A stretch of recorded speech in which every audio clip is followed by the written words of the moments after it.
Alrighty.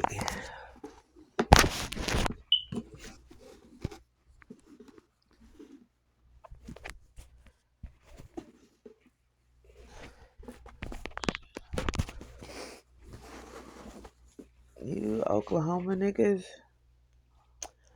I don't know if it's just usually this is these uh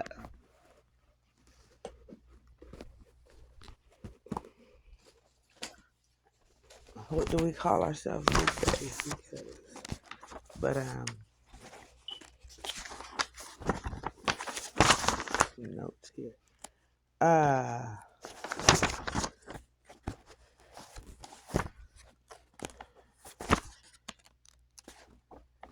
yeah. What's it called?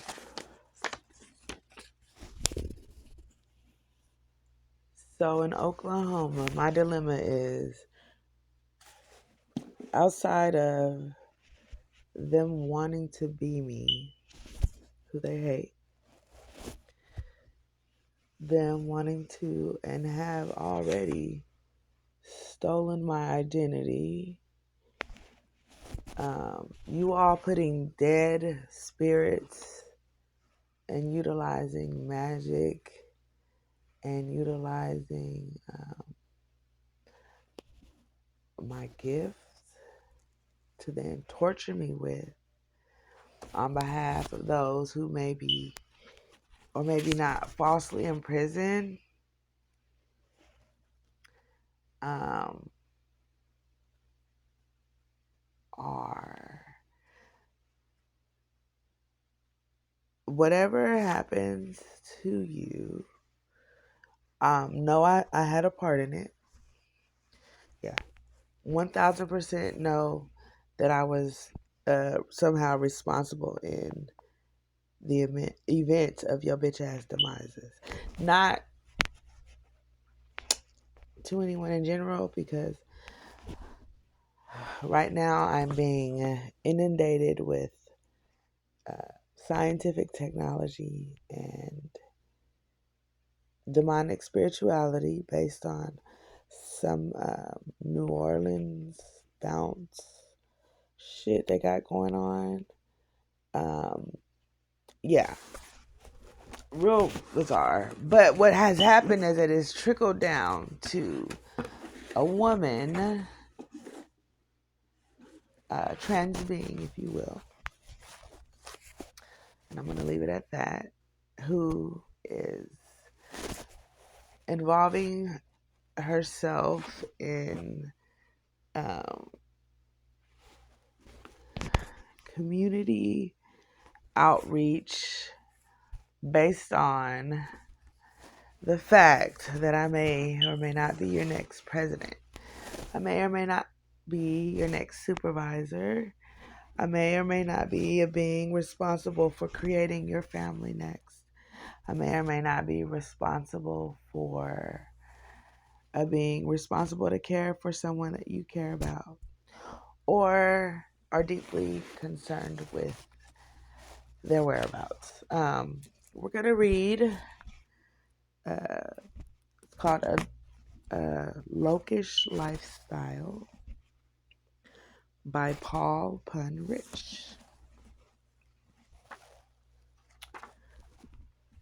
The news had already spread throughout the community and its inhabitants that Big Gus's son, Poncho, had something to do with the murder of Jose Trevino's youngest son, Rafael, and two of his most loyal lieutenants. Jose Trevino had been capitalizing off heroin's highly competitive and lucrative drug trade in Spanish Harlem for the last 10 years. In the late 70s, he and his familia were there when Big Gus had purchased the old corner market with the studio apartment above it. Trevino and the others in the neighborhood believed that Big Gus was only letting the beautiful Haitian immigrant manage the bodega so she could live in the upstairs apartment. They never knew she was his longtime companion. Rosemary was outside sweeping the sidewalk in front of the bodega, hoping that Big Gus made it back in town before it was too late. she found herself worrying because the situation could have dire consequences for everyone involved. The only reason Trevino's oldest son, Juanito, hasn't seized the opportunity for a vicious onslaught against every Panamanian in Spanish Harlem was that a very intricate piece to the Trevino legacy was still missing. Before too long, Rose knew that all the Puerto Ricans congregating across the avenue in front of the building that sat diagonal to the bodega would be making their way to where she stood. Pancho had moved his first piece when he made a move on the other team's operation with military precision. His queen was the only piece giving him the inspiration through her being able to manipulate the playing field through the interior design with such sophisticated creativity that disguised her involvement. Pancho met his two cousins from Santa Cruz, Panama, who lived in Brooklyn, but he never knew that until he talked to his mother on the phone.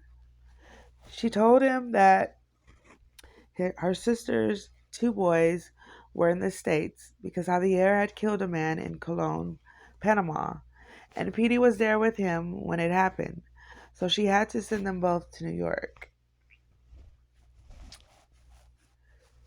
Pancho found his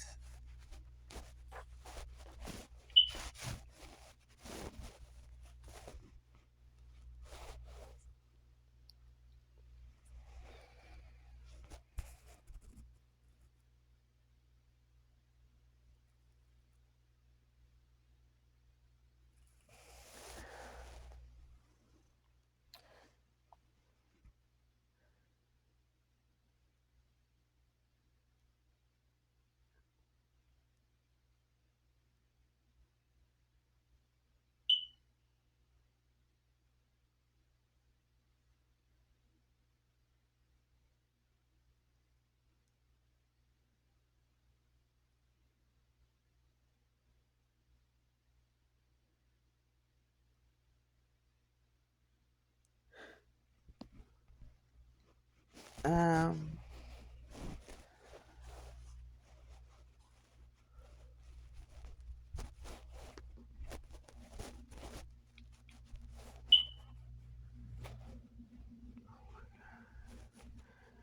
um, before too long, Rose knew that all the Puerto Ricans congregating across the avenue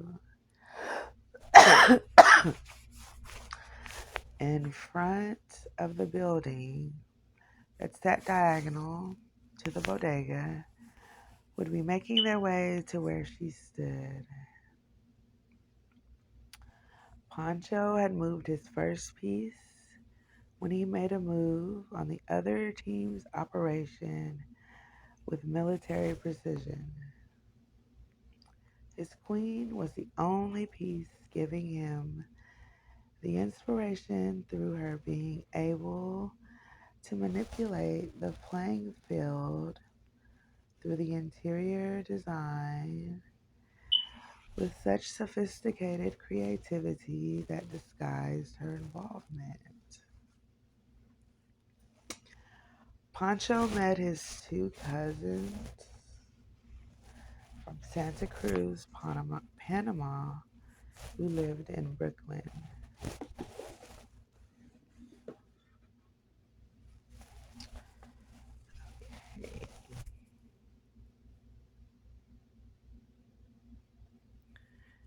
Um, he never knew that until he talked to his mother on the phone. She told him that her sister's two boys were in the States because Javier had killed a man in Cologne, Panama, and Petey was there with him when it happened. So she had to send them both to New York. Poncho found his two cousins living in Building 811 in the Red Hook Projects with a young lady named Stacy, whom Javier was seeing at the time.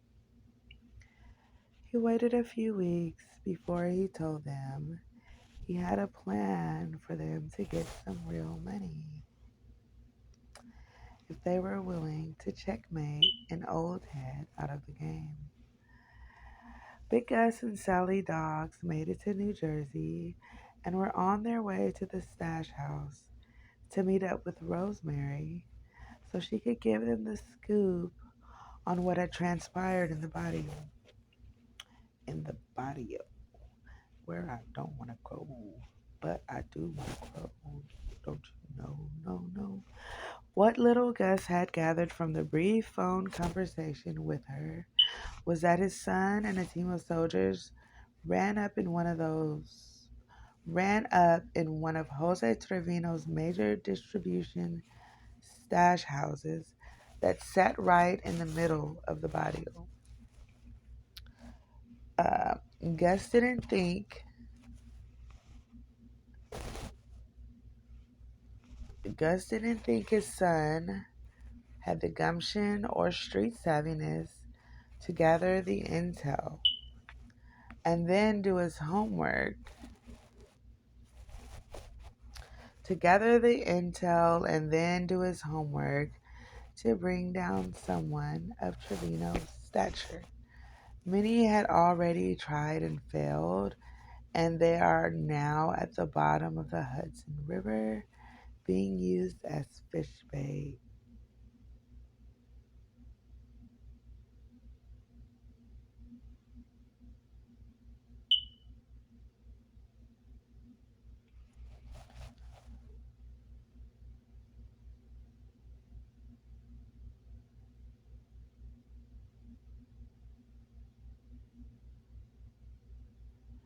If you don't have me, we don't go together anymore.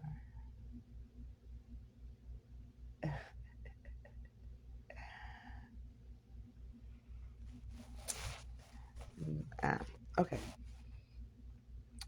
Gus didn't think his son had the gumption or street savviness to gather the intel and then do his homework to bring down someone of Trevino's stature. Many had already tried and failed, and many are now at the bottom of the Hudson River being used as fish bait. When they met up with Rose in New Jersey, she told them everything she could gather from the outside looking in. But when Big Gus saw the pregnant Puerto Rican daughter of Jose Trevino enter the kitchen, he knew it had to be more of a Trevino extension on the rest of the males in her familia before they were able to feel that they alleviated all the risks that could pose a possible threat to their existence. They all left the house in Jersey on their way to Brooklyn so that Rose could take Lupe and her kids to a friend's house in Yonkers, New York, before they would have to get on the highway headed for Oklahoma. Gus had purchased a three-bedroom house in Oklahoma from a Cuban woman he met last year before returning to New York City. After arriving at his daughter's house at 4 a.m. this morning, at 4 a.m. that morning, Gus used his daughter's house at 4 a.m. that morning. Oh, I can see the blood now.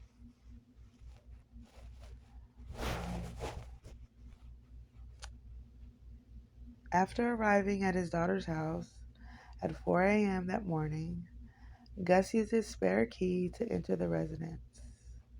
Upon entering, Upon entering, he saw his son with two of his relatives that he wasn't supposed to encounter or even fraternize with if it was up to him. At that moment, he realized that the three of them had had to be the only ones who could have entered that building under the watchful eyes of lookouts, snipers in windows, workers standing around on the avenue, and no one even noticed them amongst the dark Spanish man on the block. Gus thought, well, they had better be able to use the same Machiavellian technique they used on that stash house to enter Trevino's main residence. After waking up everyone in the house, Gus asked his son one serious question because Pancho had to know that he couldn't just leave the head of one of the strongest. Okay. After waking up everyone in the house, Gus asked his son one serious question because Pancho had to know that he couldn't just leave the head of one of the strongest bodies alive. Son, you do know you must finish this if you ever plan on walking in Harlem again. Gus continued. Do you even know where him and his team will take it to the mats? Do you even know where him and his team will take it to the mats? He asked. Pancho said, no, but Penelope should have that tactical challenge already figured out by now. So why you don't ask her? Because this was all her plan from the jump. Before Pancho could finish talking, Gus turned around and looked right into the mastermind's eyes. Yeah, yeah, you're supposed to protect me. Yeah, you're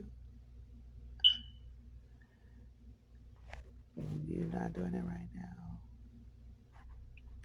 Chapter 1.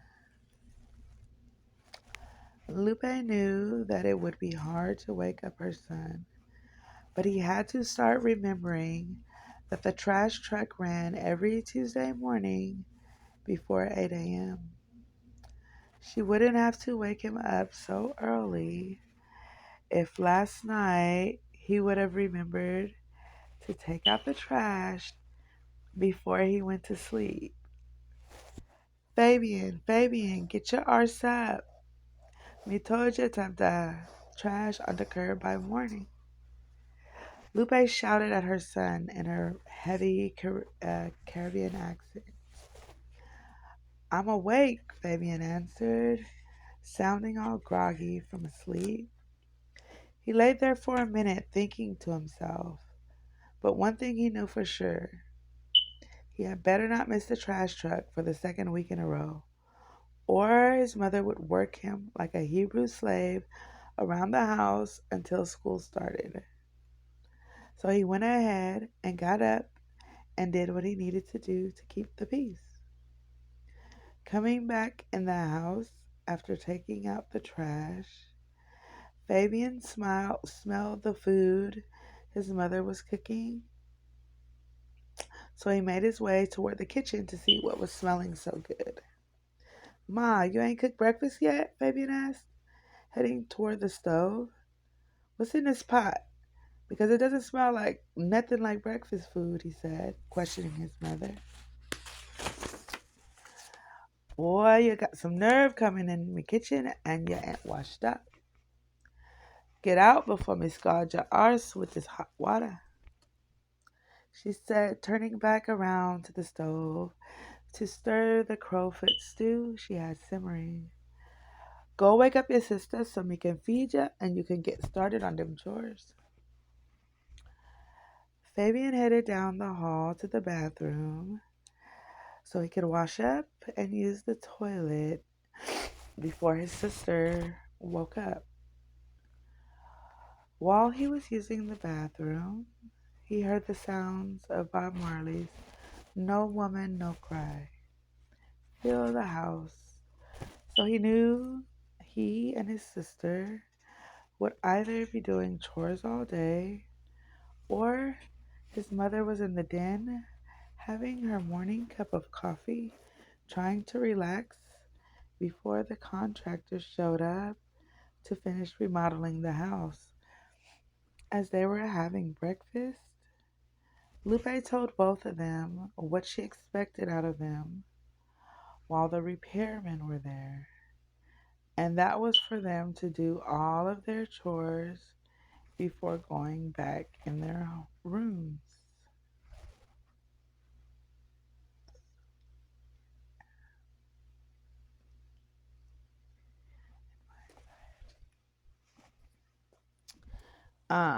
No woman, no cry. Okay. As they were having breakfast, Lupe told both of them what she expected out of them while the repairmen were there, and that was for them to do all of their chores before going back in their rooms. Fabian, Fabian, me want you to help the men so you can maybe learn something other than playing that damn game. She advised, looking him straight in the eye to stress her point. Anastasia, when you're finished with your chores, you go in your room so you can study for that driver's test. She heard her mother say before her brother rudely cut her off. Ma, Ma, is Poppy going to be back there? Ma, is Poppy going to be back there before school starts? Fabian asked, interrupting his mother before she could finish what she was saying. Ouch! Anastasia slapped him on the back of his head for being disrespectful. You need to learn some manners and stop interrupting Mommy when she's speaking to us. You're only worried about getting some clothes, but what you need to be worried about is trying to learn how to do your fractions before school starts. Anastasia remarked, seeing that he was steaming, ready to flip out on her, but he knew he couldn't hit her back in front of their mother because she would then flip the script. School starts in 3 weeks. Poppy said him tried to be back before you start, but me can't make you no promises. But him did say he been calling lately, and the phone is always busy when him call, she declared, cutting her eyes at her daughter, who had been falling asleep on the phone at night. And the phone would be off the hook until the next morning. Me see any one of you slacking on your chores around the house, me not taking you school shopping for another week. You understood? Yes, ma'am, they said in unison. Later that week, Lupe's friend, Ruth, took Anastasia to take her driver's test to see if she'd be able to get her license. Our Poppy had promised her that if she passed on her first try and brought home all A's on her first report card, he would buy her a card for Christmas. He would buy her a car for Christmas. And now that she got her license, my mama has been making her chauffeur her and Ruth all over the city instead of taking them school shopping. My mom met the statuesque Haitian Amazon. My mom met the statuesque Haitian Amazon a few months back when we first arrived in Oklahoma. Some Mexican gardeners were going door to door on our street, asking people if they'd like their yards cut because they were doing front and backyards for $25. So my mom hired them to do our yard.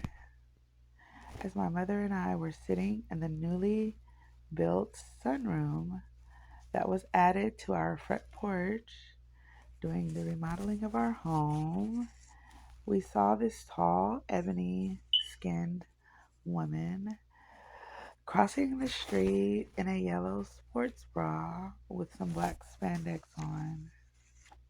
I could see from where I was sitting that she had a nicely proportioned physique. We started walking out toward the curb where the gardeners had their lawn equipment on a trailer that was hooked up to a truck in front of our house.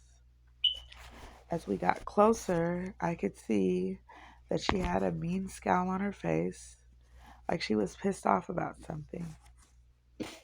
I could hear her speaking two different languages.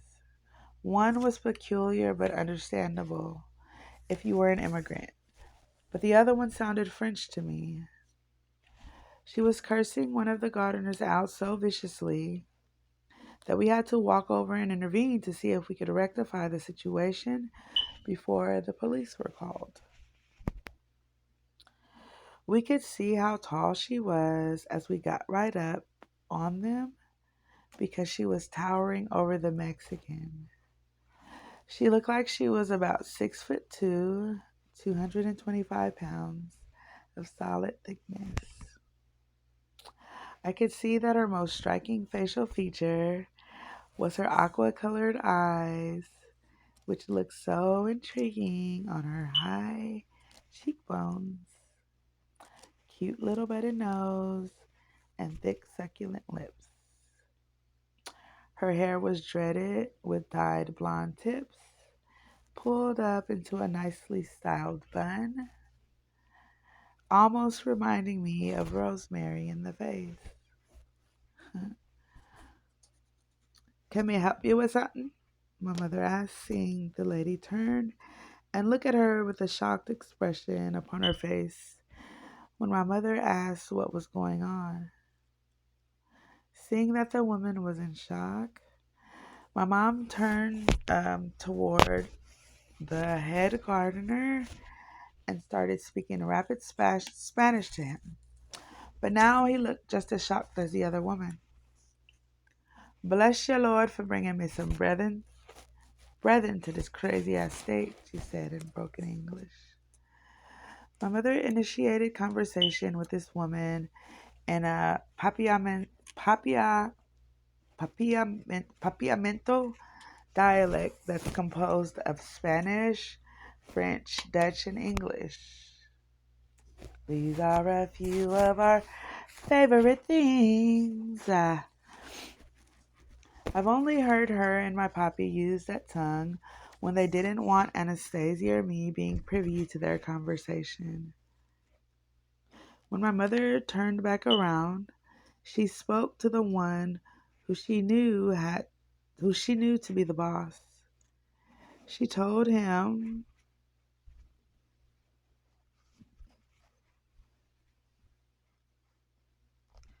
um,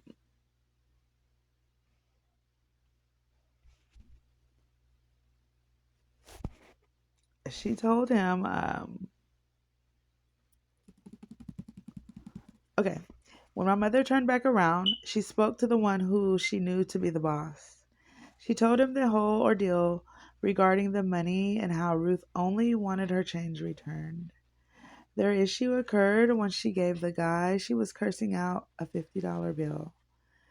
She thought she'd come across the street to the truck to get her change, but when he didn't return, after I know we spent so much time speech therapist,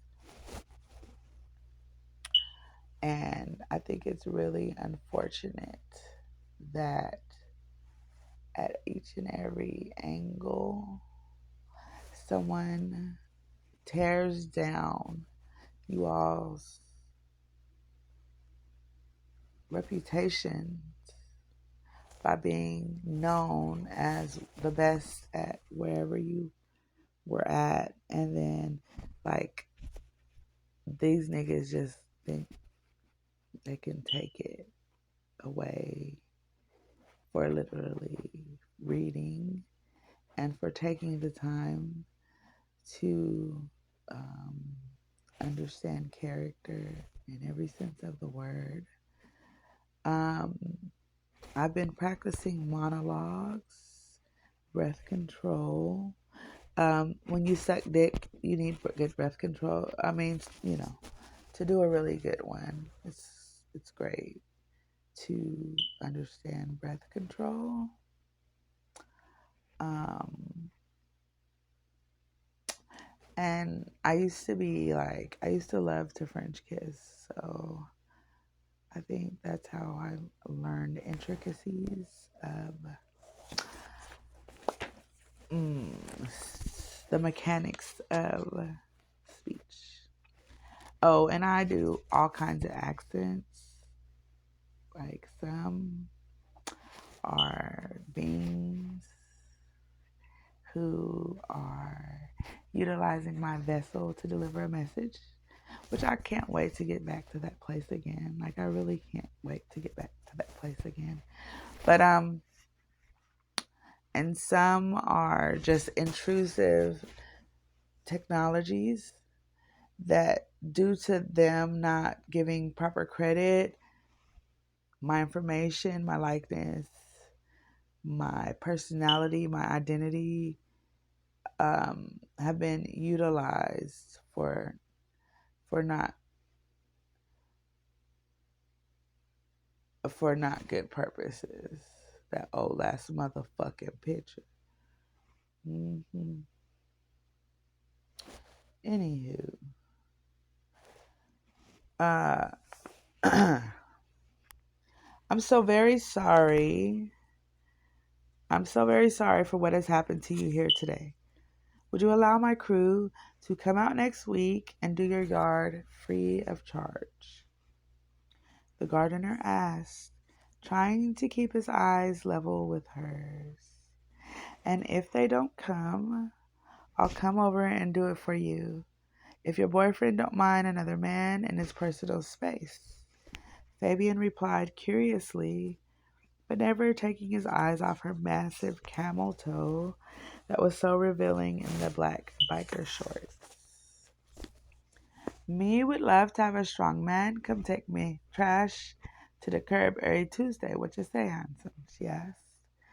Seeing as how he was staring so hard at her private area, how much you gonna pay before I agree to do anything off looks alone, Mrs. Fabian asked, looking into her eyes now that the money was the issue. Don't waste your time on this.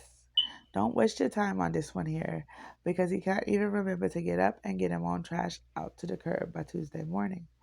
But him about them coins, trust me. Lupe interjected before Ruth could introduce herself. My name is Ruth Laporte. Ruth Laporte. Me here from Port-au-Prince, Haiti, she announced in a friendly tone. I'm Guadalupe Esteban, and this is my son, Fabian. We just moved here from Brooklyn, New York, my mother said as they shook hands. My mother and Ruth sat in our sunroom that day and talked until sunset. That was months ago. Now they do everything together. Lupe had certain shows that she liked to watch every week, and on the nights her shows would come on, if she was at Ruth's house, she would always come home about 10 minutes before her program would come on. She tried her best to hide the fact that she smoked marijuana, but it was quite easy for us to tell that she was getting high because every time she came back from Ruth's house, she would have the munchies. She would go in the den and sit down and then yell, Fabian, bring me something to drink. Or Anastasia, look in the cupboard and bring me some of them cheese balls. And if we didn't do it fast enough, she would threaten us with what we wouldn't be able to do or get until it got done. But she would always tell us we ain't got no maids in this house when we asked her to bring us something out of the kitchen while she's in there and we're sitting in the den.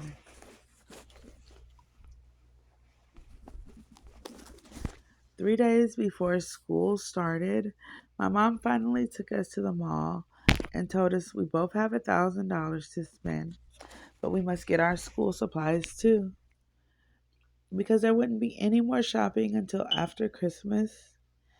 So we had to make do. We had to make. We had better make every penny count. My mom gave Anastasia all of her money to do with as she saw fit, but she only gave me $750 and told me that she was going to get me some accessories to go with my clothes.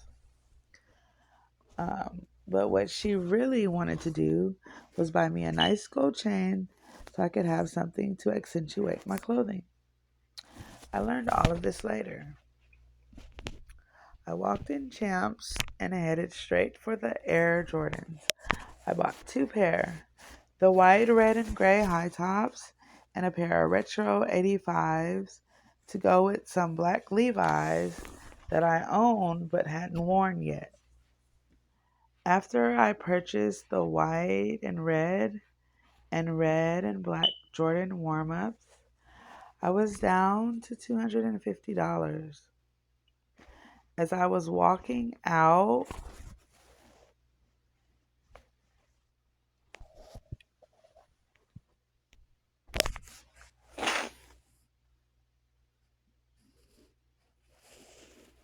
as I was walking out, um,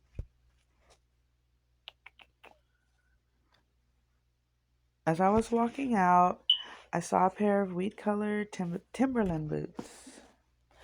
But I knew if I bought them, it would take most of my money. But I didn't give a fuck because I grabbed a pair anyway. I also got an all black Champion jogging suit before I left Champs. With my last $100, I headed toward Dillard's.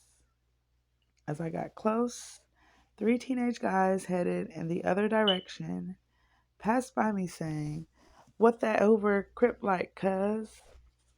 I didn't think they were talking to me, so I kept it pushing and walked up in a hat store to cop me a Yankee fitted, not thinking that I would come to hate that gang when I became a gang member myself. Afterwards, they all went to a new restaurant that they had never heard of called The Choice, which had a full buffet of everything you could think eating. They were all stuffed by the time they made it home. Lupe headed over to Ruth's house to get her smoke on before her show. Trapper John MD came on. Oh, before her show, Trapper John MD came on at 8 o'clock that night. Anastasia went to her room to make a long distance phone call to her old boyfriend back in Brooklyn. That's why her mother made her start filling out applications so she could get her ass a job and then she could pay for her own phone line. I went in my room to look at one of my favorite movies on VHS because my puppy had just sent us two more movies called The Mac and Superfly. I had recently started jacking off because I couldn't get the image of Ruth in those spandex out of my mind, and anytime I see a rated R movie that showed some nudity, I would head straight to the bathroom and grab my mother's good lotion so it'll be easier while I'm stroking myself in that booty. And lately, she's been asking who's been using up all of her lotion. And once I was coming out of the bathroom, she was walking up the hall and told me I smelled just like her lotion. Alas, the night before we were to start school, we all sat in the den when my papi came through the door. Anastasia ran and leaped into his arms, screaming, "Bienvenido casa, papi." She was so overjoyed that he had made it home safely, but most of her feelings would have been hurt had he not made it because he had promised her he would be here before we started the next chapter of our lives because we were going to a new school in a different state with none of our old friends to hang out with on our first day of school. And he always knew how to make it easy for us to adapt when we thought something was going to be hard. There's some bags in the car. Fabian, go out there and grab them and bring them inside before you go through them. Let everyone enjoy their gifts at the same time. You hear me, boy? Big Gus said sternly because he knew his grandson would go through every bag before he brought one into the house.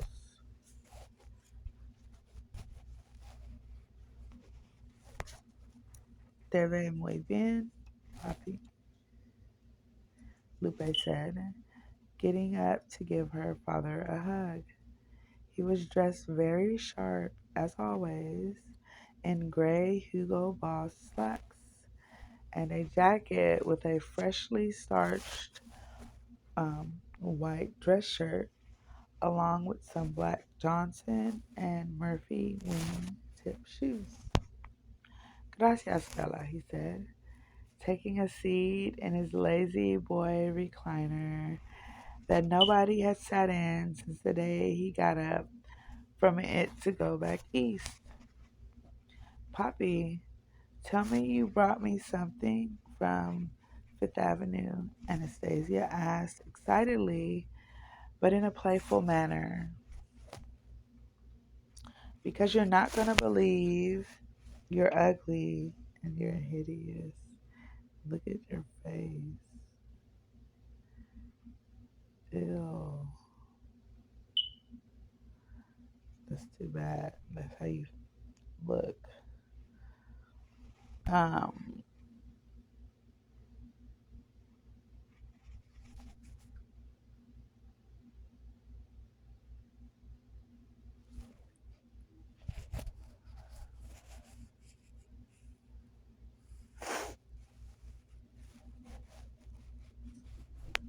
do do do do do do do do.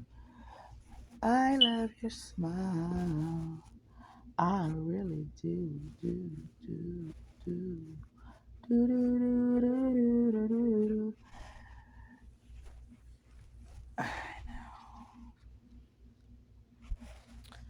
All right. Gracias, Bella, he said, taking a seat in his lazy boy recliner that nobody had sat in since the day he got up from it to go back east. Poppy, please tell me you brought me something from Fifth Avenue. Oh, I used to live for Fifth Avenue. Okay. Anastasia asked excitedly but in a playful manner, because you're not going to believe the selection of stores down there. Someone could come down here and open up a store selling nothing but exclusive New York fashion, and they'll make millions. Because all they got to offer is Dillard's, J.C. Penney, and Montgomery Ward's. The Montgomery Ward's debacle. Uh, it's a saga. It's not a debacle. Because also a Gabor. Zsa Zsa Gabor. Um, she would probably go through a lot. Um, to collaborate with her team at one point. But I don't have a team. That's the thing. I'm like made from alabaster. I'm a mermaid. I were made from a mermaid, Latrice plant, and something, some kind of spoon, a space moon rock. I don't know. And semen. Also semen. Um,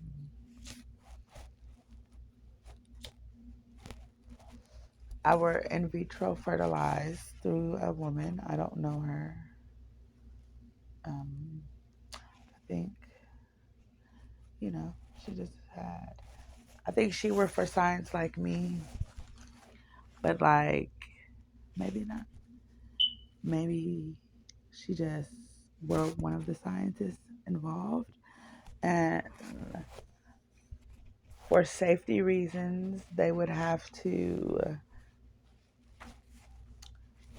um, put themselves in places of protection, almost like PC, but their version of protection was putting us on fucking TV and allowing the intricacies of my life Latrice, right? Miss Latrice B. Of our lives, the intricacies of our lives, the fail safe were for everybody to find out everything. I truly believe, hey guys, I truly believe that we're the fail safe, in regards to safety, but in regards to financial security, I believe they believe I believe that there was never a doubt that I would have a sufficient partner who would provide and protect for me in my father's absence, considering especially the fact that I have no mother. My mother weren't born. No baby. Some of us were made, some then created. Okay.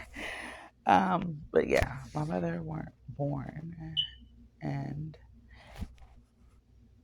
anywho, yeah, read the dossier. Anywho, yeah, that was weird. Um, okay.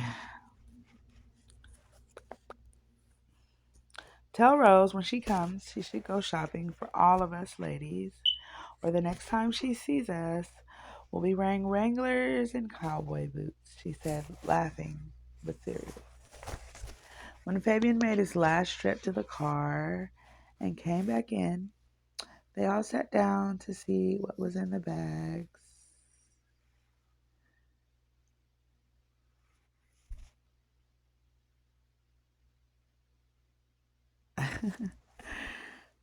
Oh, okay, my bad. I totally saw something else in my mind.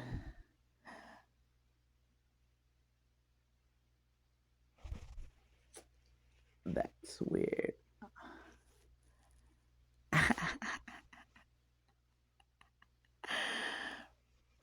Yeah. Oh,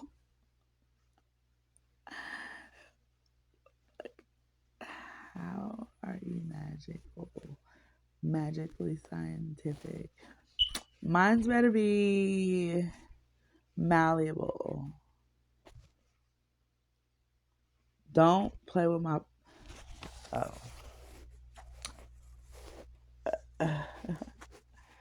Listen.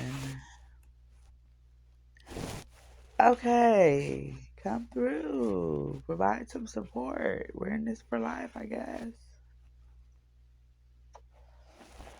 See, you got to smooth it out, tighten it up, and come over here with kind thoughts, okay? Pretty thoughts, remember? Pretty thoughts, white thoughts. See, you got to go now because you got too much lip injectors, and my lips aren't made to be injected. They've been injected enough.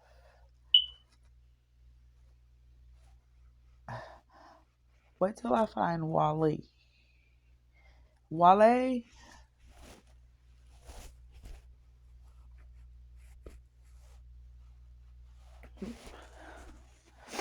You got some of my good ones too. Why does my eye keep um doing that? Zandra, please exit. You're not a Latrice. Nor are you a fan. Bitch, nor are you writing this book. Bitch, nor did you even I purchased the other one. Thank you. Exit stage left. And I don't my eyes don't do that. They're only asking you to come in to destroy my features. So get the fuck out of here, please and thank you. When Fabian made his last trip to the car and came back in, they all sat down to see what was in the bags. Fabian went in. Fabian went in one of the big bags and then pulled out a wheat-colored suede triple fat goose jacket with fur around the hood. He knew right at that moment that it was for him. Anastasia also got a tan sheepskin and wool coat that looked like it cost a mint. Poppy got my mom a mink for her birthday that had just passed. I already knew she would never wear the coat. Anastasia knew it too. And that's why she was smiling so hard, because she knew that the jacket would be hers on the day she graduated on her 18th birthday. And she was sure of that. Gustavo sat there waiting, weighing his family's reactions to the expensive gifts he had purchased. He knew they thought that that's exactly what the fuck I would do. Yep. Bitch, okay, sorry.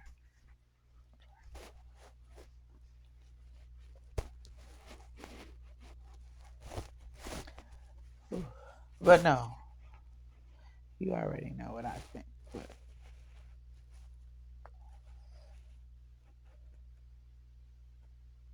clearly, they kept you away from me in order to then sell us off. Do some, but might be the last two. Wanna be on top, top, top, top.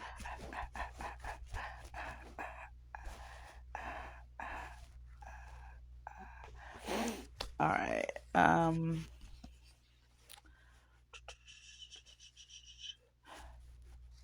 Gustavo sat there weighing his family's reactions to the expensive gifts he had purchased. He knew they thought that he wouldn't make it to see them enter the next phase in their lives because he had uprooted them so suddenly that they weren't able to pack um, too much of anything before they were on their way to Oklahoma. But he planned to see that everything he's thought of was going to come to fruition. He just needed everyone to play their part while he's able to create a legacy for all of his descendants in the motherfucking room. No, in the room. Um, Poppy, thank you for everything that you thank you for everything that you're doing for us, Anastasia said, getting emotional because of the deep, unhealed wounds that she suffers from with their father being absent in their lives. Lupe got up to hug her daughter without having to say anything because there's nothing anyone could say when a child needs a father in their life. Baby girl, sometimes you need to let that pain drive you to be someone better, not bitter. Because in time, attitudes and beliefs change. You must change and adjust as time moves on, or you'll remain stuck in the same position while others are advancing all around you. Remember, nothing changes if nothing changes. Poppy said, giving his princess some wisdom so she could overcome her issues with abandonment. That was that was chapter 1 of A Locish Life, written by Punn. Get to chapter 2 tomorrow because I think I have to go and be great. Adios. Ooh.